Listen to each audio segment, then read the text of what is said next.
విదేశాల్లో చదవాలనుకుంటున్నారా? అయితే విదేశ్ కన్సల్ట్ ని సంప్రదించండి.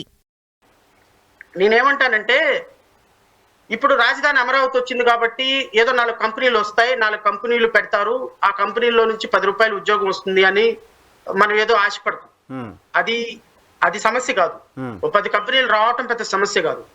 కంపెనీల ద్వారా వచ్చినటువంటి ఇన్కమ్ రీజనరేట్ అయ్యి అది ప్రజల దగ్గర పవర్ పర్చేసింగ్ కెపాసిటీ పెంచేదిగా ఉండాలి. 4 కంపెనీలు వస్తాయి, నువ్వు 100 కోట్లు రాయితీలు ఇస్తావు, అతను వచ్చి 200 కోట్లు పెట్టుబడి పెడతాడు. 200 కోట్లు పెట్టుబడి పెట్టి ఇప్పుడు ఈ రోజు ఒకటి చూసా, నేను లా యూనివర్సిటీ కడతాను అని లా యూనివర్సిటీకి మీరు ఈ రోజు ఫౌండేషన్ వేస్తే, నేషనల్ లా యూనివర్సిటీకి ఈ రోజు ఫౌండేషన్ వేస్తే it will take 5 years for constructing for build construction.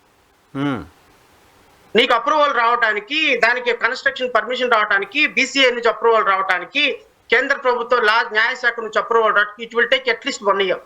నువ్వు కమెన్స్మెంట్ చేసిన దగ్గర నుంచి 4 years 5 years కన్స్ట్రక్షన్ జరుగుతుంది లా యూనివర్సిటీ. ఓవర్ నైట్ జరిగే కాదు ఇవన్నీ కూడా. ఒక 5-star హోటల్ కట్టాలంటే ఇట్ విల్ టేక్ 5 years.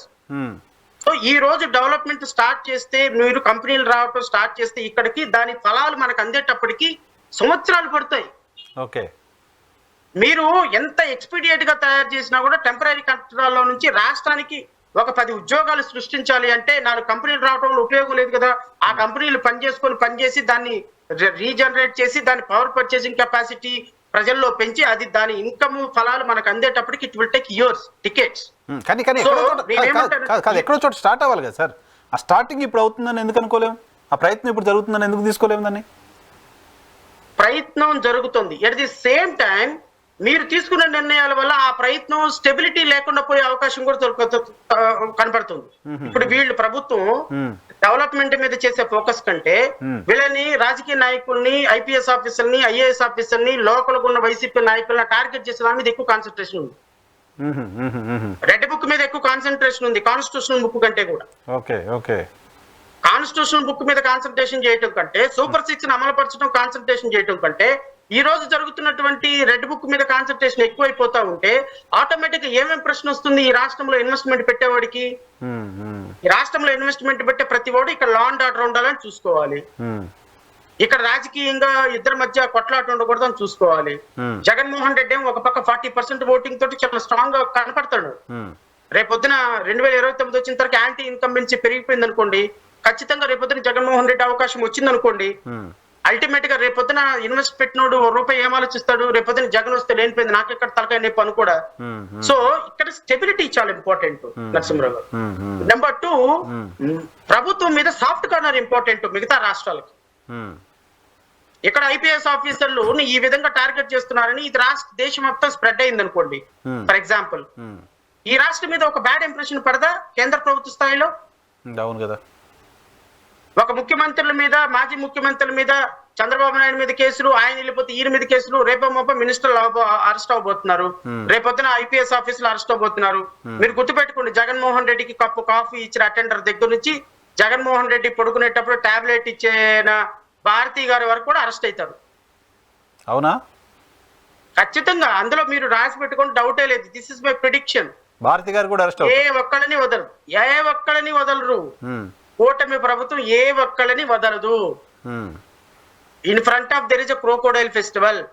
ఇది జగన్మోహన్ రెడ్డికి అర్థం కావాలి. ఇప్పుడు నారా లోకేష్ గారు హిడెన్ ఎజెండా తోటి ఏం లేరు, చాలా ఓపెన్ ఎజెండాతో ఉన్నారు. ఓపెన్ ఎజెండా రెడ్ బుక్ బహిరంగ సభలో ఓపెన్ గా చూపించి ఎవరెవరు తప్పులు రాశారో వాళ్ళ పేర్లు దీనిలో ఉన్నాయి, విచారణ చేసి వాళ్ళందరికీ శిక్ష చేపిస్తా అన్నారు. సో అది ఆ రకమైన చర్యలు వాళ్ళపైన తీసుకుంటామని ప్రజలను అడిగి వాళ్ళ యాక్సెప్టెన్సీ తీసుకున్నట్టే కదా మ్యాండేటు. సో దాన్ని ఇప్పుడు ఇంప్లిమెంట్ చేస్తున్నారని కాదు. ఇప్పుడు నాకు ఒకటి అర్థం కాలేదు.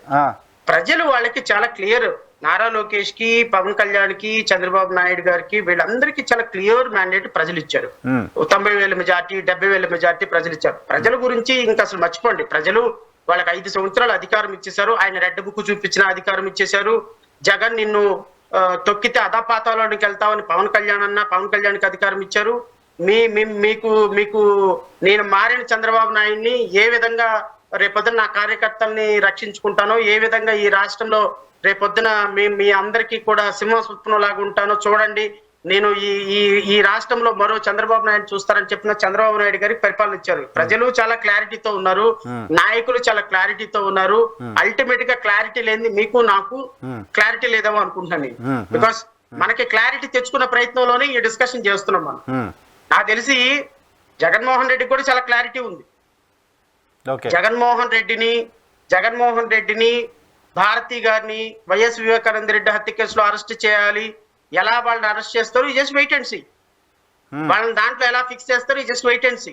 దీనికి కేంద్ర ప్రభుత్వంలో ఉన్న సిబిఐ కూడా సహకరించే అవకాశాలు ఉన్నాయి.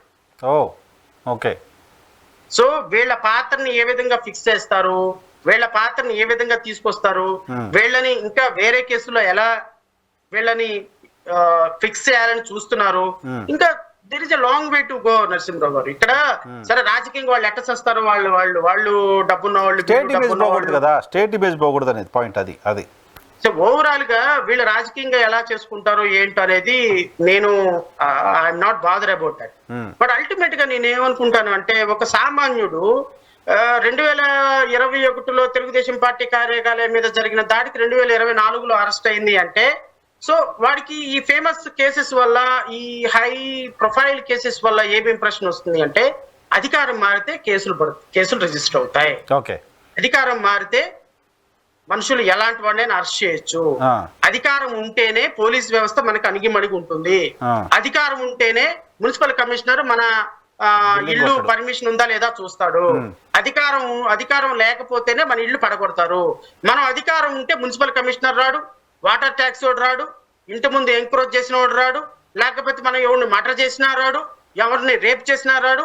సో అధికారం అనేది మన దగ్గర ఉంటే, అధికార పార్టీ నాయకులు అండదండలు మనకుంటే, మనం ఏం చేసినా నడిచిపోతుంది. ఏ వ్యవస్థ కూడా మనల్ని ఏ విధంగానూ ఏం మాట్లాడదు అనేటువంటి ఒక ఇంప్రెషన్ లోకి కామన్ మ్యాన్ వచ్చేసాడు అంటే ఇంకా అది వ్యవస్థ అనిపించుకోదు.